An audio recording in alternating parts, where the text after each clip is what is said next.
It's an unusual pair, I think. They're both good here. The first is from St. Augustine, and it says, he said, I came to love you too late, oh beauty, so ancient and so new. Yes, I came to love you too late. What did I know? You were inside me, and I was out of my body, and blind looking. I drove like an ugly madman against the beautiful things and beings you made. You were, in fact, inside, but I was not inside you. You called to me and cried to me. You broke the mold of my deafness. You uncovered your beams and threw them at me. You rejected my blindness. You blew a fragrant wind on me, and I sucked in my breath, wanted you. I tasted you. And now I want you as I want food and water. Touch me, and I have been burning ever since to have your peace. And the second piece is from the 30th chapter of Deuteronomy. And it touches on things that we know more from a recent historical source, no less scripture than anything in the Bible. And that's from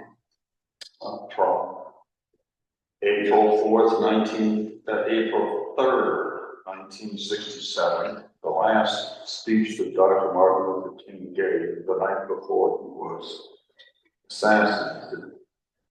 And remember, he ends that speech with saying, God has allowed me to go up to the mountain, remember this? Yeah.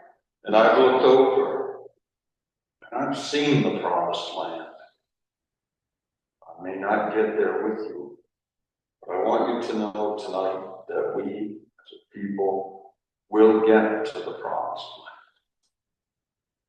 Why do I mention that? Because what I'm going to read you from Deuteronomy next are words that Moses spoke as he was on the mountaintop with the children of Israel who were wandering in the wilderness for 40 years to get to the river of Jordan and cross over. And they're on the mountain looking over the river. And Moses knows that he's not going with that. And he dies. And they go across with his anointed successor, Joshua. And there's Jericho, and you know the rest. But here's what Moses said. And it's the same eternal daily choice. Moses laid it out to the Hebrew children. He stood on that rock, his last mountain, and he looked across and he told them, this new commandment that I leave you with, it's not too hard for you, so don't say, who will go up to heaven for us and bring it back so we can follow it? And that's not beyond the sea, so you can't say who will cross over and bring it back so we can hear it. No, the word is here. It's in your mouth, and it is in your heart, and I call heaven and earth as witnesses today, tomorrow, every day, that I have set before you life and death, blessings and curses. Therefore, choose life, that both you and your descendants may live, loving God, for that means fullness of life to you and length of days. It's the same old truth. It's the same old blues.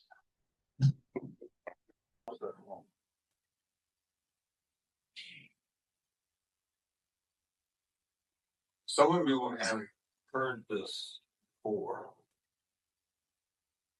It is a dream that came to me. I'm not going to say it's a dream I had it. It was more like it had me. But it came to me, I believe, on New Year's Eve, just before the start of the 27th. In other words, it happened after the election and before the inauguration of Donald Trump, and the day after the inauguration, the Women's March, which was the real celebration. But on that night, I had a big dream. I may not be wise enough to interpret it, but I'd be a damn fool to ignore it.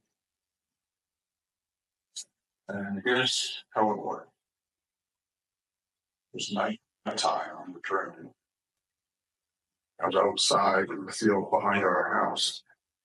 It was nighttime, but it was that blue sky of summer night when it never gets white all the way back to that deep, deep blue. And then the moon began to rise. It was a full moon. It was low, yellow, bright. But then it swiftly cleared the trees. And everything was the same article as in the daytime. There was a river running through the field, and the river was by the silver moonlight. It was so clear, that music, clear.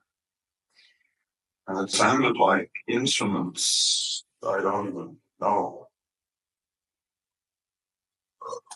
The music was from no one source either. It was all around. It was inside me and outside of the walls. This music. I think it was the music of a planet turning, the music of things coming true, and time coming due. And somehow there was a beautiful woman, though I couldn't see her. She was old, just here, just there, just almost here, just on the edge of sight. But I could sense a beautiful female presence everywhere. Believe it, brothers, there is a beautiful female presence everywhere.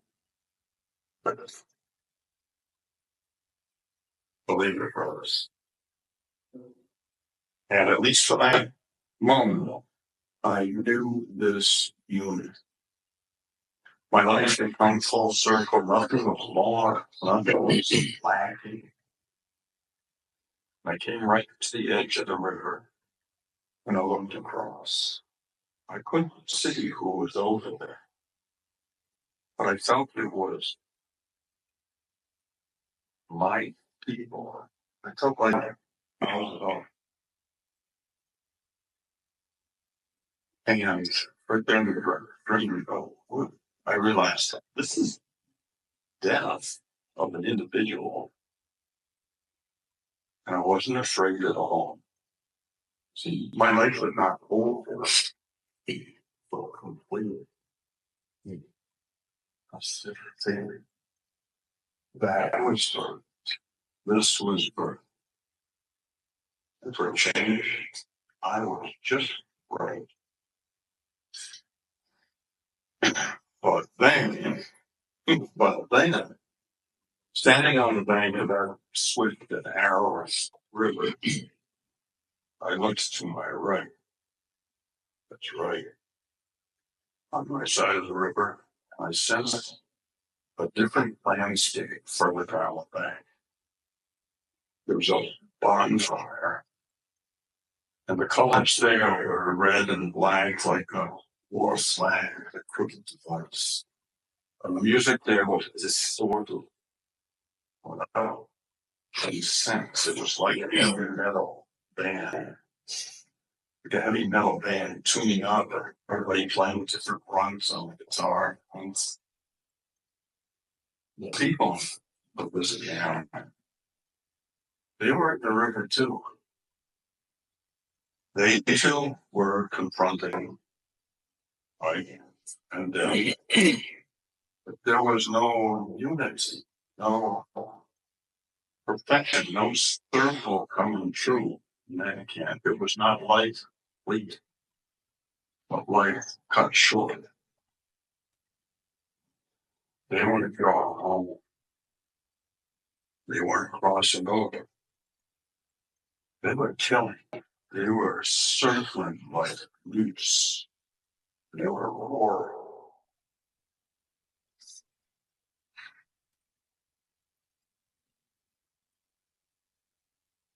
So that was the dream, and it seems to me still that this is birth into what? We don't fully know yet. But when one tribe says, "Here you are," and the other tribe says, "Here's who we hate," you know, say to the dream, even in death, choose life.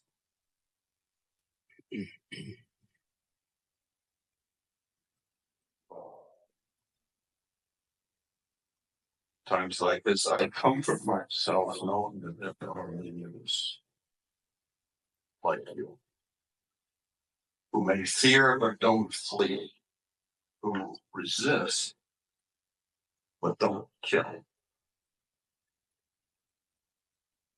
God knows we love justice, but love isn't fair. And love is care. But love don't care.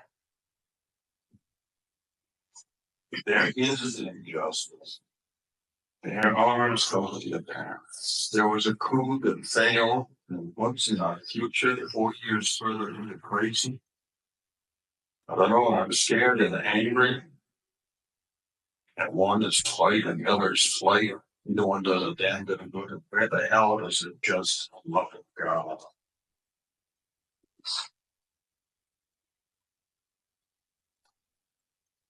Well,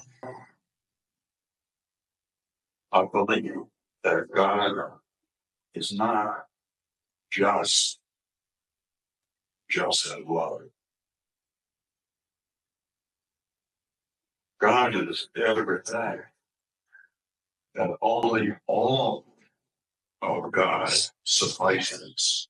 All of God, including little me and little you, and yes, the little dog.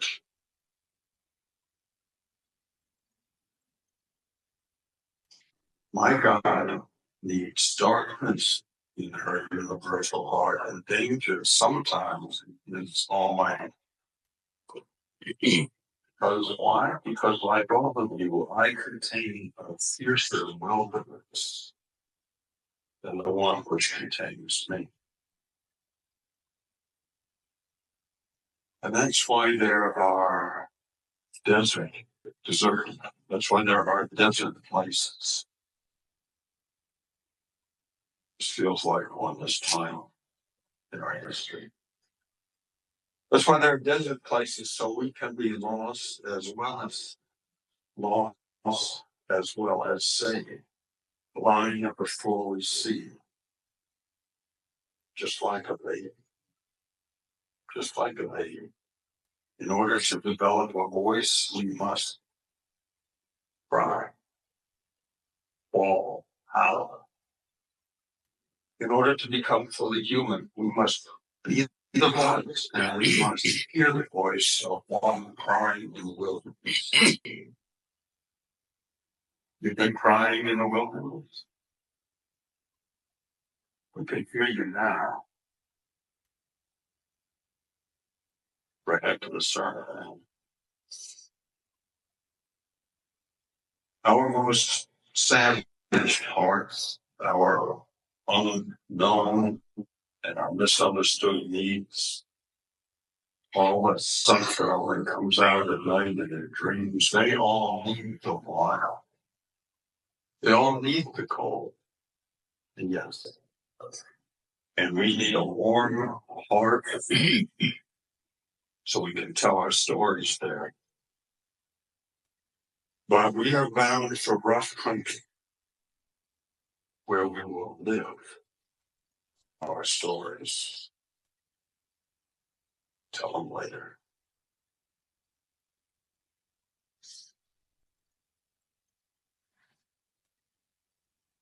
They would let the mothers go. They would sell their soul to support a lie. They would sell out the greatest prophets among them. I'm looking at you, Liz Cheney, and I'm never be saying that. They would sell out their greatest prophets for 30 pieces of silver. What Judas got. In 2024 currency, that's $1 billion in the super PAC card.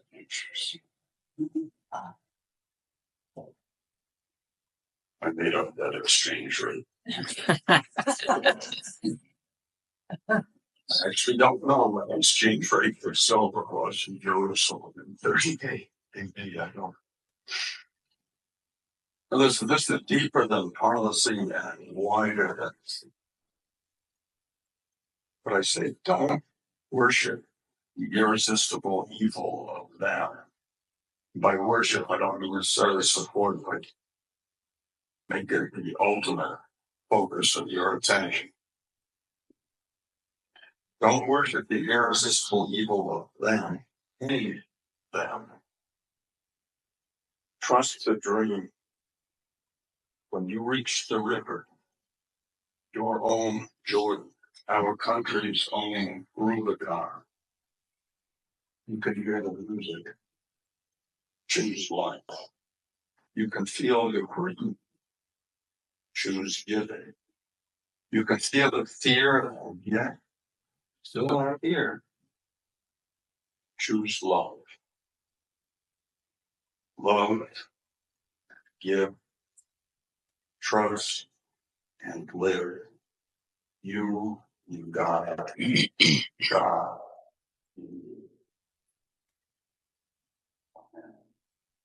Mm.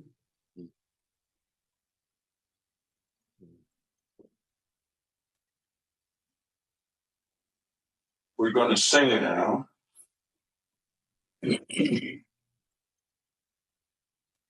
We're going to do I Shall Not Be Moved. Yeah.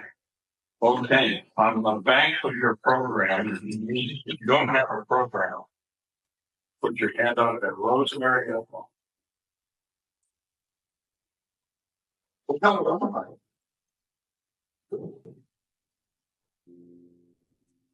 So we know this song, but we play with the lyrics. Well, we had to cover words. Yeah. And what other words are the same? I shall not be moved. Let's stand up.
Now is the time in the service that we call joys and concerns.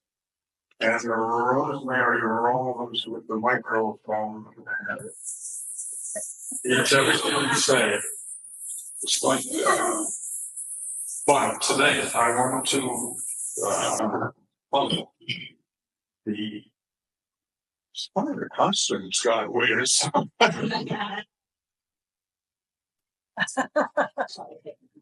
No, The theme. no, they seem to go. I would like us the chance. Here is the election is coming up, and it's clearly what I was trying to under. Like I don't need to hear about a project of 2025 again with some of these policies or any inflation, but the spiritual is under it. And to me, it presented as that river, those two camps, those choices. But I would love to hear people where you're at. To speak to beyond our anxiety. And Penny, would you like to say what you said on the phone the other day?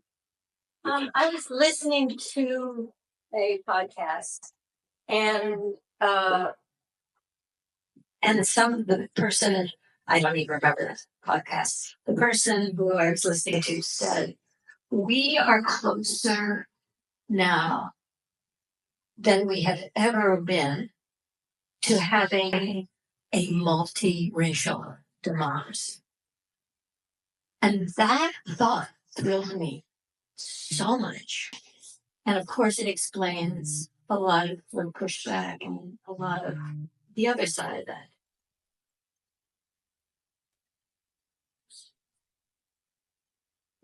But we open it to the floor.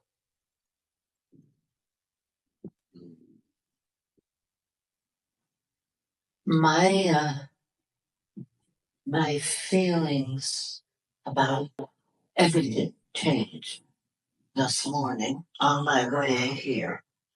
I was coming to the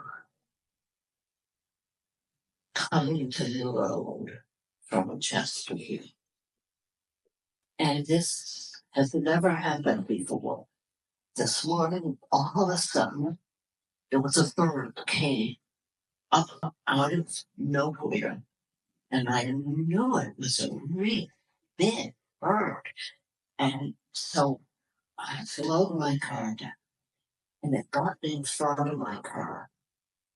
And just kind of back and forth like that. And I followed it. until I could really identify it. And it was a bald eagle. And I thought, what does that mean for me seeing that bird this morning? What does it mean for our country? It all felt very good.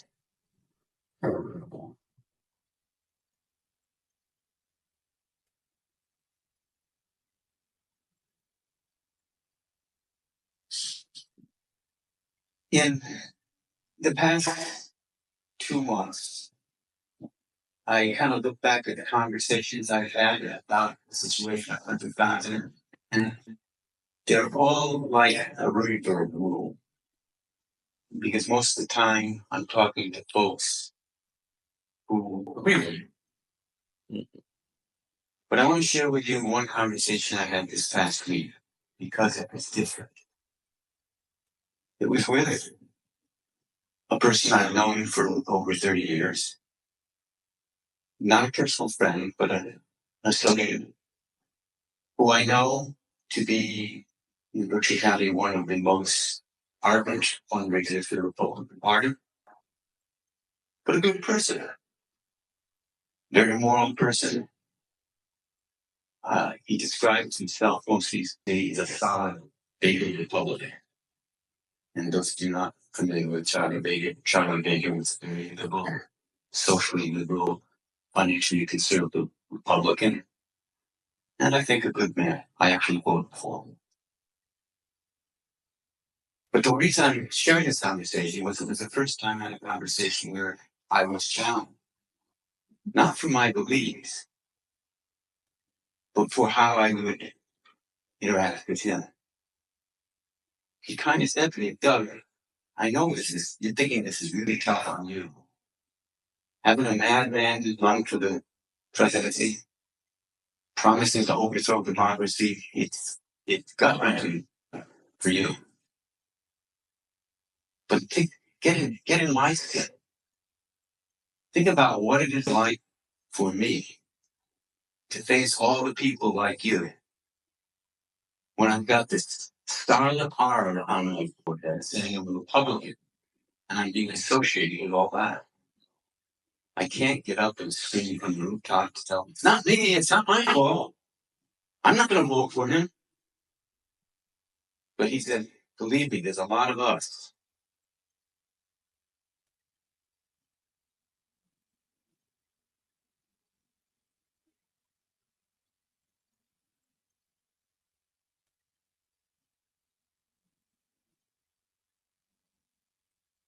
We have. And it was just, we talked for like half an hour after that. And you got into it. I won't go into details. But it was a unique conversation. It's the first conversation in the past couple of months I had with somebody who got inside himself and shared with me. And Steve, you've talked a lot about how we have to do this joining to solve problems. So I think whatever the outcome is in the election, which we may not know for a long time, we have to be careful how we react to people who might be seen as the other in the belief system.